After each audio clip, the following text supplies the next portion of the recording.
নমস্কার বন্ধুরা, চলে এসো সুনীতি রান্নাঘরে। আজকে আমার রান্নাঘরে টেস্টি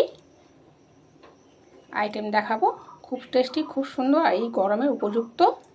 তোমরা একবার বাড়িতে তৈরি করে খেয়ে দেখবে বন্ধুরা, খুব সুন্দর খেতে হয়। তারপরে কমেন্টে বলবে কেমন হয়েছে। আর পুরো ভিডিও দেখার জন্য তোমাদের কাছে অনুরোধ রইল। এটা হচ্ছে লাউ শাকের ডগা আর আলু, এই দুটো ভাতে দিয়ে সুন্দর করে মাখবো। সঙ্গে থাকবে বন্ধুরা। আলুটাকে ভাতে দিয়ে দিলাম, যে সিদ্ধ হতে দেরি হবে তো।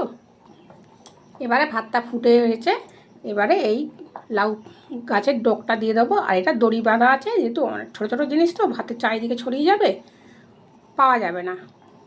ওই জন্য একসাথে যাতে থাকে এরমভাবে দড়িটা ভালো করে বেঁধে দেবে, দিয়ে এরমভাবে দিয়ে দেবে। গরম এখন ঠান্ডা হোক, তারপরে বের করে মাখা দেখাচ্ছি বন্ধুরা, সঙ্গে থাকবে। তেল দিয়ে দিলাম,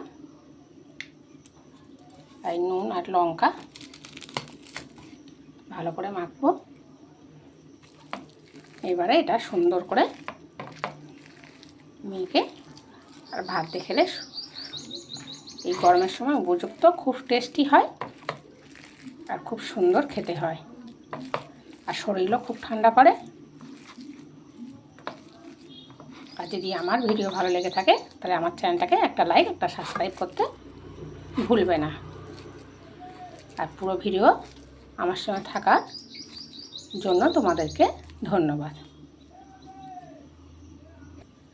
এই গরম গরম ভাত আর তোমার গরম গরম লাউ শাকের ডগা আর আলু ভাতে দিয়ে ঠেসে লঙ্কা আর তেল নুন দিয়ে খেয়ে দেখবে, খুব সুন্দর হয়, খুব টেস্টি হয়। আর যদি আমার ভিডিও ভালো লেগে থাকে তাহলে আমার চ্যানেলটাকে একটা লাইক, একটা সাবস্ক্রাইব করতে ভুলবে না। দেখা হবে নেক্সট ভিডিও। সবাই ভালো থাকবে, সবাইকে ভালো রাখবে। টাটা।